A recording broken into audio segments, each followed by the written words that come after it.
اليهودي اللي هذا في مكتب التواصل أخذ شنطته وشرد لأنه يعلم أنه لا قبول له في أوساط المجتمع المغربي. هرب.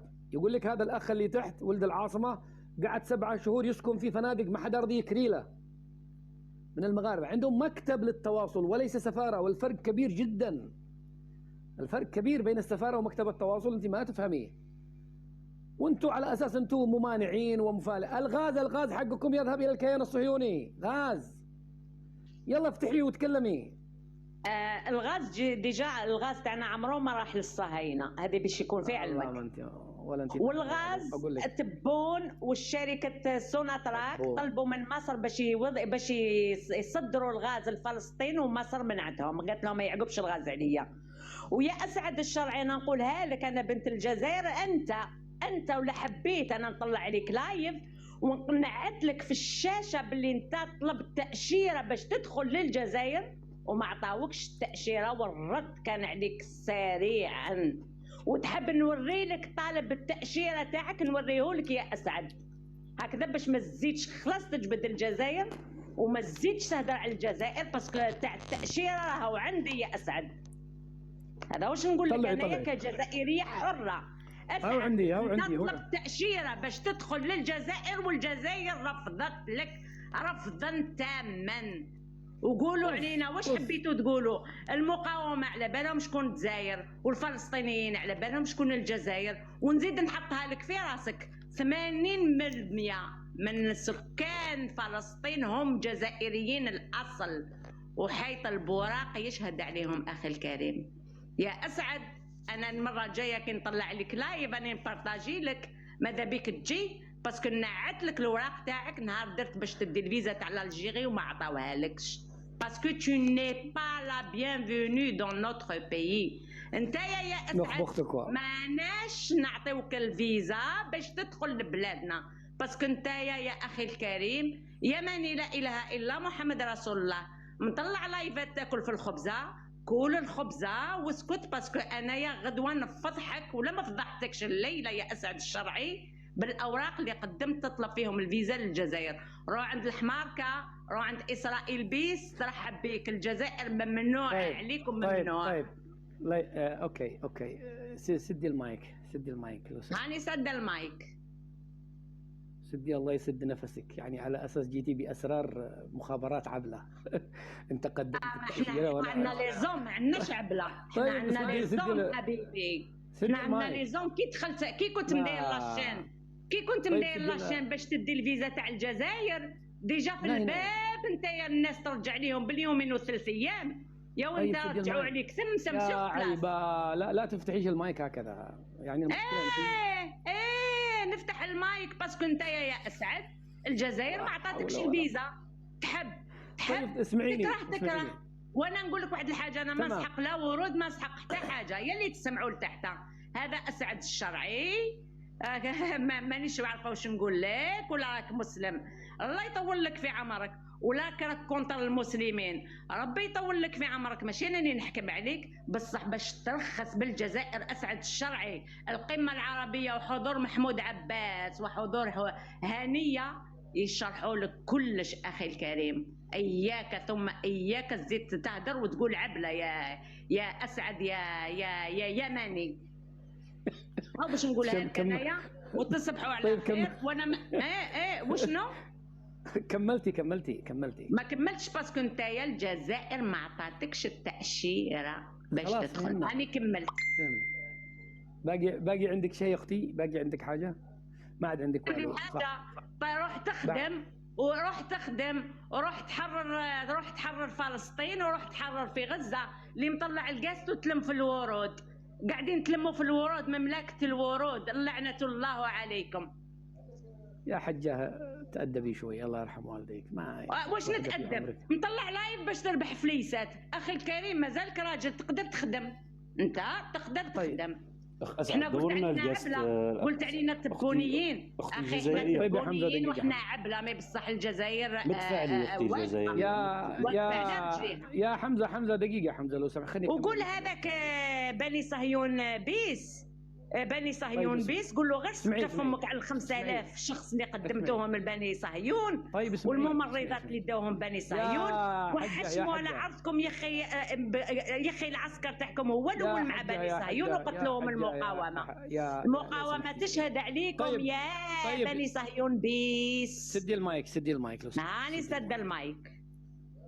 شوفي انا ما يهمني تكوني عبله ولا ام حسن، والله ماني مفكر والو فيكي انت انا يهمني رايك، وانت قلتي رايك، بس لا تفتحيش الميكروفون، خليني ارد عليك عشان امرر القسط. انا مو فاضي لك انا مو فاضي لك. انا عندي حمزه وعندي الزئبق، هم جزائريين ربما يدافعوا احسن منك، انت ما فاهمه والو، ولا عندك الا حكاوي من حق ما قبل النوم.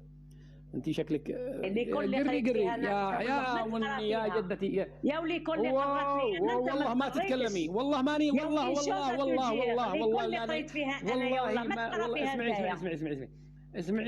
والله اللي انا حاكمك ماني طالقك، بس قري لو سمحت والله اذا انا حاكمك ماني طالقك، بس قري سدي المايك. انت كم شان نقعد نقول لك على اساس انت جايه لي باسرار مخابرات عبله؟ اي نعم انا قدمت تاشيره على الجزائر ورفضوني، وانا اقول لك طز فيها وفي اللي خلفوها، طز فيها انا الحمد لله اني ما دخلتها، الحمد لله والله بديتها يا سعد وما نطلعش عليك لايف ونعت لهم الورق تاع التقديمه تاعك مع الباسبور ما نحزن عليا يا عيبه. نعت لك رياك تقول عبله احنا ليزان والله انك خراطه والله انك خراطه. انا نفسي طيب احنا المخابرات حمزه سير يا حمزه سير.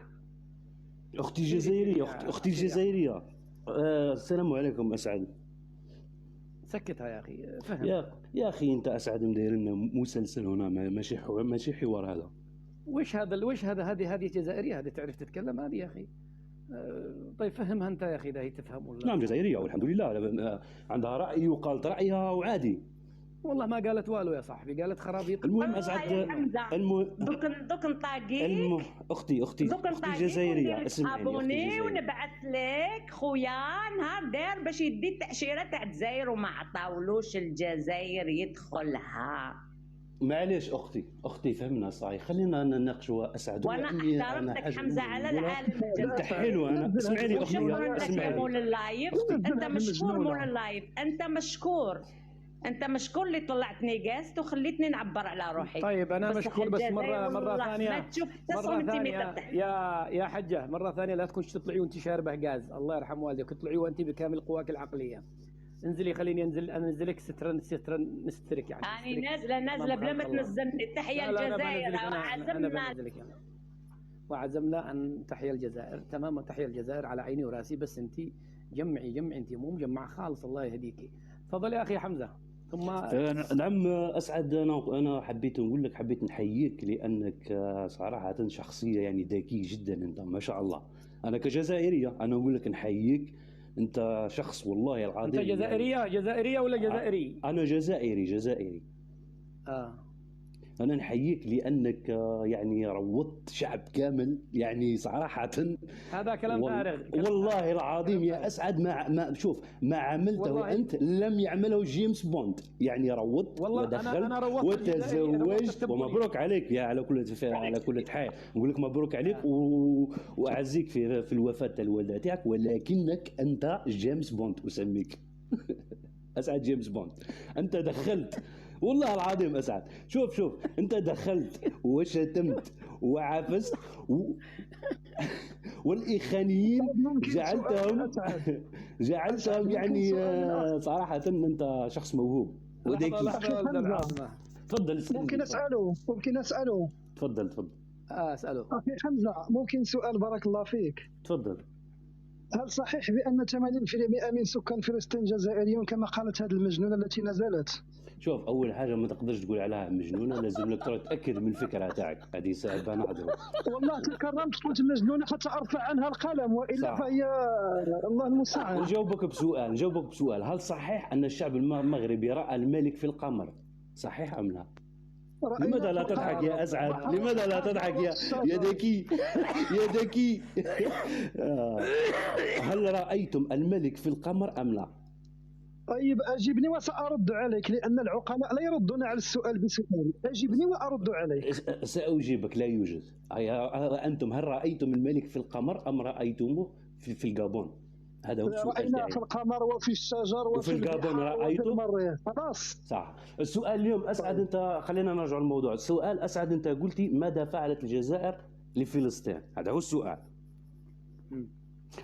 وراح نجاوبهم بسؤال: أين هو رئيس لجنة القدس من كل هذا؟ ولا تصريح أسعد. الأسبوع اللي فات قام، عنده أسبوعين وما فوق، قام بخطاب ومسجل على ما أظن، ولا كلمة حول فلسطين. رئيس لجنة القدس أين هو؟ لماذا لا يتساءل؟ لماذا لا يسأل أسعد الشرعي البطل الذي ضد التطبيع؟ لماذا لا يسأل المغاربة أين هو أمير المؤمنين من تهجير المغاربة من الفيديوهات التي نراها يوميا من عملية التهجير في منتصف الليل لأطفال وأشخاص يعني طاعنين في السن؟ نراه يعني شيء مؤسف. يعني عندما أقول أنا المغاربة أسميهم إخوتي المغاربة. هذا السؤال. تهجير من؟ قصدك غزة أنت ولا إيش؟ لا أسعد، أنت أسعد، أنت لست يعني لا تبحث عن الحقيقة كما نقول.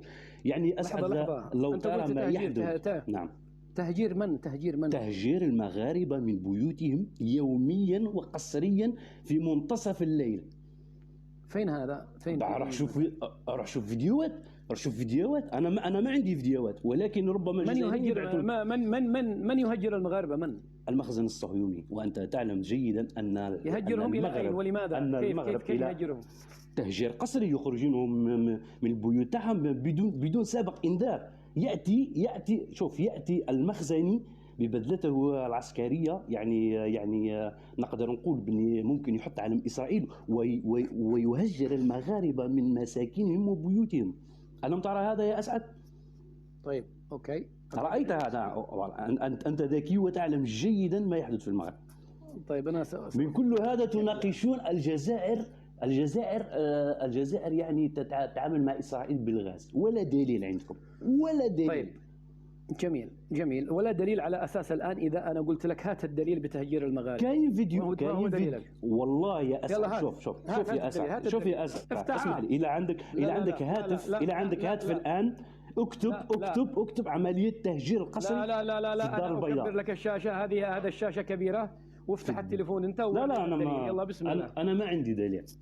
ما تجرؤ صورتك. شوف يا أسعد، انت باحث وتبحث عن المعلومات وانت تعيش في المغرب. إذا أنت أيضا ليس لديك دليل، إذا لا تطالب بالدليل وأنت ليس لديك الدليل. طيب خليني أرد عليك فيما يخصني، ثم الأخ ولد العاصمة يرد عليك فيما يخصه هو. أنا لم أروض المغاربة. لا، المغاربة بيني وبينهم محبة واختلاف. إحنا مختلفين ومتفقين، نشد نرخي عادي. أنا روضت عالم آخر، أنا روضت التبونيون. لا يوجد شخص أدب التبونيون والمنظمة التبونية وفكك الظاهرة التبونية مثل هذا أسعد الشرعي. أنا استطعنا أن نخرج لكم أم حسن وأبو حسن، وأخرجنا قذاراتكم، وروضتكم ترويض على كيفكم يعني. وهذا الشيء الحمد لله أنا أفتخر به، أنه هذا المنصة من أكثر المنصات التي عرتكم وفضحتكم. الأخ ولد العاصمة سيرد عليك في موضوعين. الأول، لماذا لم يصرح الملك محمد السادس أي تصريح عن غزة؟ وما حكاية التهجير الذي يتكلم عليه هذا؟ أنا ما فهمت والو. أنا فكرت ركز لي على هذه أسعد. رئيس لجنة القدس، ركز لي على هذه. رئيس لجنة القدس. نعم. يعني والله. طيب أنا بالنسبة لي أول دولة عقدت قمة هي المغرب، وكنتم أنتم المعطلين لهذه القمة. ناصر بوريطة كان يترأس قمة. أول دولة تحركت دبلوماسيا كانت المغرب، وناصر بوريطة هو يمثل الملك، يعني ليس بالضرورة أن يأتي شخص الملك نفسه ويتكلم. خلينا نسمع الإجابة من الأخ ولد العاصمة. تفضل يا أخي ولد العاصمة. طيب أخي أسعد، أنا لا أدري، هذا الناس يتهمون المغرب بالتطبيع ويتهمون الملك بالتطبيع، ثم يقولون لماذا لا يتحرك، وفي نفس الوقت هم غير مطبعون حسب زعمهم، وفي نفس الوقت لا يتحركون. الملك خطب بمناسبة المسيرة الخضراء، وكان الموضوع يتعلق بالمسيرة الخضراء. يا سيف الحق المغربي سيد أحمد، سيد أحمد سد المايك يا سيد أحمد. موقف الملكي أخي أسعد هو ما عبر عليه تصريح وزير الخارجية بوريطة من إدانة القصف الإسرائيلي على المدنيين في غزة، والإدانة والشجب الذي كان من طرف السيد بوريطة الذي يمثل الدبلوماسية المغربية ويمثل جلالة الملك. وكان أكثر من بيان، كان بيان هنا في المغرب، وكان بيان شديد اللهجة في الاجتماع الأول في مصر، وكان أيضا في القمة. لا أدري يعني لماذا الجزائريون يتابعون الخطاب الملكي أكثر من الملك. هل هي لهفتهم واشتياقهم للعودة إلى حضن المغرب من جديد، لأنه كنا نحكمهم في يوم من الأيام، فربما اشتاقوا لهذه الأيام أخي أسعد، لذلك يتابعون الخطاب الملكي، في حين أن موقف المغرب هو واضح جدا. والدبلوماسية المغربية هي من وزارات السيادة التي يتحكم فيها جلالة الملك مباشرة. إذا جميع البيانات التي صدرت عن بوريطة هي بيانات يعني عن الموقف المغربي وموقف جلالة الملك. الآن قضية تهجير الناس من سكانهم، أنا أخي أسعد أقيم في المغرب ولم يأتي أحد لإخراجي من المنزل. إن ادعى هذا الرجل بأن المغاربة يطردون من منازلهم في الليل كما ادعى، نحن نطالبه بالأدلة، لا شيء من هذا القبيل أخي أسعد. القضية وكل ما فيها بأن هناك أشخاص سطوا على أرض لأحد البرلمانيين المغاربة المسلمين، وقاموا ببيع هذه الأرض بعقود مزورة، والناس اشتروها وأقاموا فيها منازل. وجاء صاحب الأرض الأصلي وهو أيضا مغربي مسلم يطالب بأرضه، والآن القضية أمام القضاء لتعويض السكان بمنازل أخرى حتى يتم إرجاع هذه الأرض لصاحبها، وكفى الله المؤمنين القتال. هذا الشيء يقع يوميا في جميع الدول في جميع البلدان، لا علاقة لا للمخزن ولا لإسرائيل ولا أي شيء من هذه الادعاءات. وهذا الرجل يكذب، وإلا فنحن نطالبه بالدليل، لأنه مدعي والمدعي عليه الإثبات أخي أسعد، وإلا فهو كاذب. نريد منه دليل. جميل جميل جميل. خلوني أسمع الزئبق. أيوة، بارك الله فيك أسعد القرعي. السلام عليكم. لحظة، أنت غلطان في العنوان، يبدو أنك دخلت مكان غلط. أنا اسمي أسعد الشرعي، انزل تحت الزبالة. سيف الحق، تفضل يا سيف الحق. السلام عليكم ورحمة الله وبركاته. وعليكم السلام ورحمة الله وبركاته. أنا راني متأسف على ولد العاصمة، لأن زمن الأسود قد ولى وراح. فأنت إذا جيت أنت جبته في مكان ياسر، ولكنه أنا نشوف عنده 60 فقط. في زمن ياسر كانوا الأسود بالثلاث أسود والأربع أسود. المهم أما في والله لقد أسأت الاختيار، وبعد شهر أو شهرين راح يكون كما ياسر، يدير عليك لايفات ويبدأ يسب فيك. معليش لا نسبق الأحداث. خويا سيف، أسعد عندي دليل. معليش أنا شفت العالم ياسر أخونا وأنت متطفل، تكلم في الموضوع. أسعد أنا عندي دليل. يمكن أسعد طلع الأخت لميس، ممكن طلع الأخت لميس تعطينا الدليل. هي عندها دليل وعندها فيديوهات على كل شيء. حاضر لميس أنا أطلبي قاس لميس دوك هي تعطيك فيديوهات طلعها. ولا تمام. يعجبوا الإخوان. وجيت أخي أسعد حبيت أرد على الأخ ولد العاصمة اللي قال لا الكلام ليس لك. الميكروفون لسيف الحق الجزائري. الكلام لك. أخي أسعد، أخبر سيف الحق أن يتكلم في الموضوع، وأنا مغربي وياسر مغربي، ولا نقبل أن يدخل الوسخ بيننا. في مكان ياسر، معليش أصبر راح يكون مصيرك مثل ياسر. سيف يبدو أنك مو مجمع.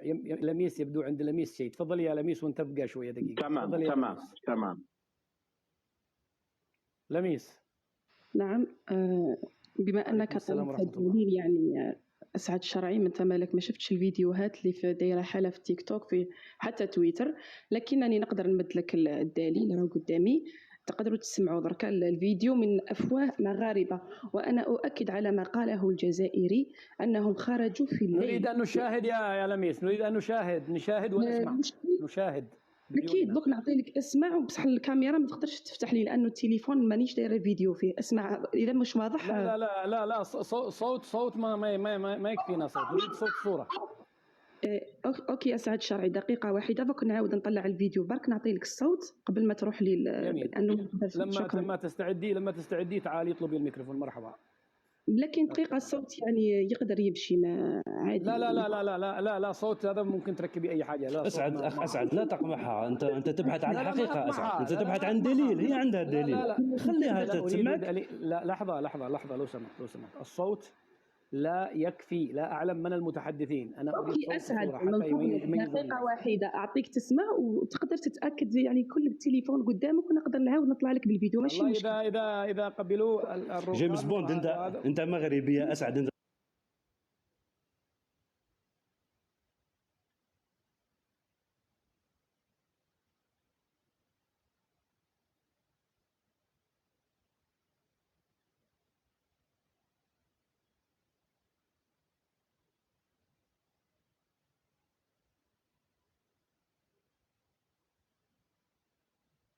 أكثر من 3000 عائلة أظن من بيوتهم ادعاء أن يهودي أصله فرنسي جاء لاسترجاع أراضيه، وهذا يحدث حاليا في كازابلانكا ليلا، ويحدث كذلك في عدة مدن مغربية. وإحنا هذا الشيء رانا نشاهدوه من عبر اليوتيوب وعبر التلفزيون مغاربة، يعني مش إحنا جزائريين اللي رانا نصوروا فيهم. وشيء مؤسف أسعد، هم إخواننا المغاربة نتأكد. ما يا أخي يا حمزة سد المايك خلي لميس.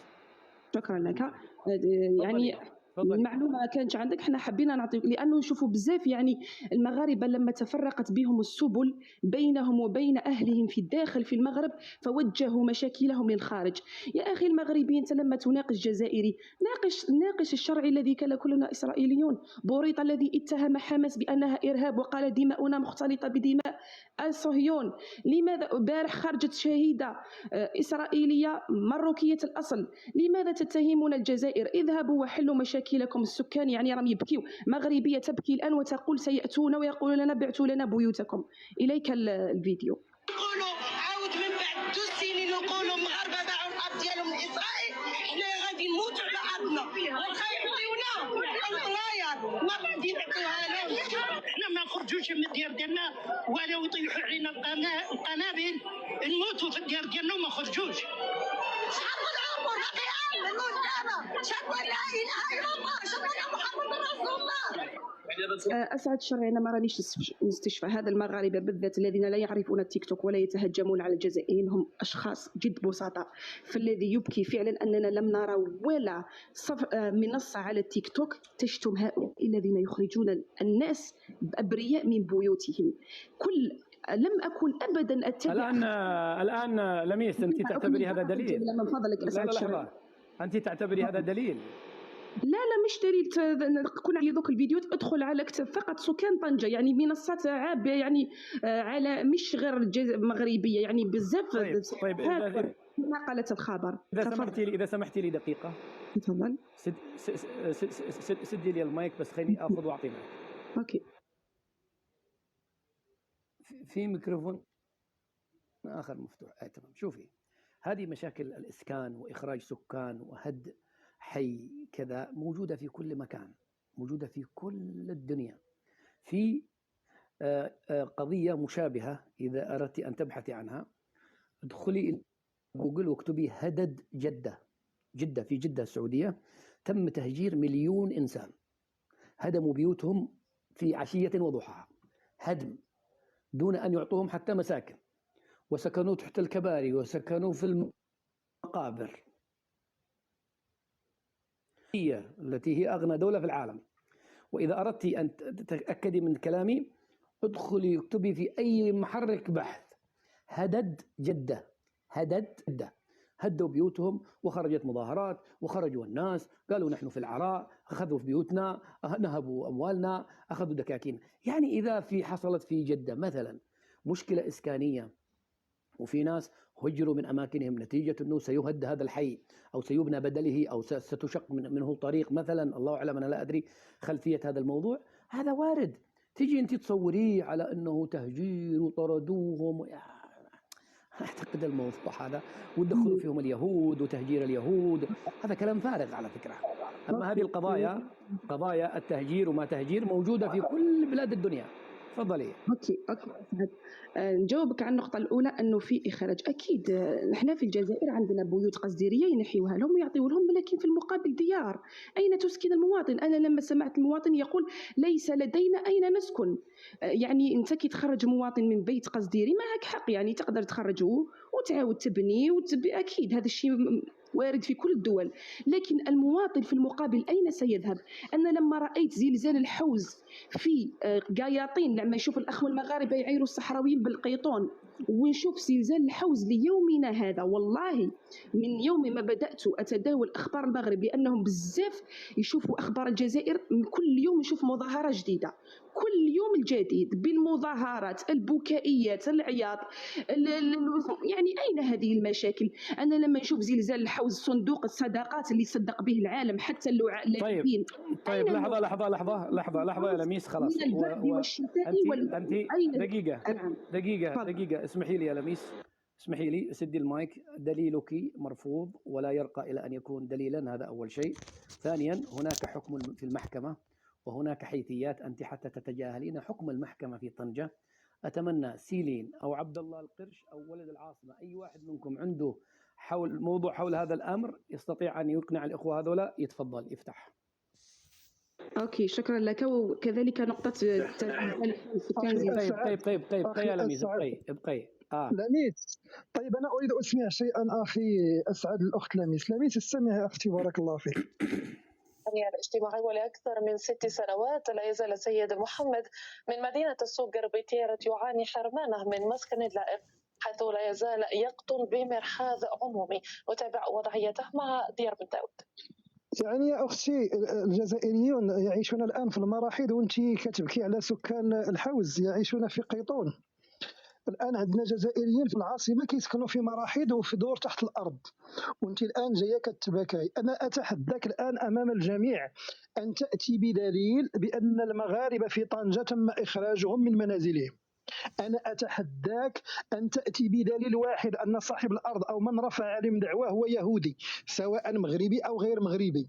أنا أتحداك أنت والشخص الذي تكلم قبلك أن تأتوا لنا بدليل واحد بالصوت والصورة أو الفيديو أن تم إخراجهم فعلا من منازلهم. القضية أخي أسعد أمام القضاء، والقضية ليست فقط ضد السكان يا أخي أسعد. صاحب الأرض رفع دعوة حتى ضد الدولة. لماذا؟ لأن هناك مستشفيات ومدارس ومراكز شرطة بنيت فوق هذه الأرض، والآن ظهروا أصحابها بعد 80 سنة يطالبون بأرضهم، وهم مغاربة مسلمين، بل بعضهم كان برلمانيا يمثل سكان طنجة في البرلمان. هذا كل ما في الأمر. يعني قضية عادية في المحكمة، قضية عادية في المحكمة. والمصيبة أن الأخت الجزائرية تركت الجزائريين في العاصمة يعيشون في المراحيض وفي الحمامات مع الجن كما ذكرت قناة النهار، ونستطيع أرسل لك أخي سعد الفيديو. تركت أبناء بلدها في هذه الوضعية الكارثية وجاءت تتبكى على سكان طنجة التي وعدتهم المحكمة أن لا يتم إخراجهم من منازلهم إلا بتعويض من قبل صاحب الأرض يوازي سكنهم، أو لا تعويض صاحب الأرض وعدم إخراجهم من المنازل. أخي أسعد، كفاكم من الكذب، كفاكم من البهتان. انت الان تتباكين على مغربيين يريدون دقيقه تتباكين على مغربيه ارادوا اخراجها من منزلها، ولا تتباكين على مغربي قتلته هذه الشرطه الكبرانات في مدينه السعيديه ولا زال الى الان في الثلاجات اكثر من شهرين جثه عندكم. ما تتباكين على الموضوع يا اخ اسعد. تفضل اخي اسعد. لا يا حمزه انزل انت يا حمزه تحت لو كاين دليل اسعد. انت لا تبحث عن الحقيقة يا أسعد والله. لحظة احنا من نزلنا لميس موجودة.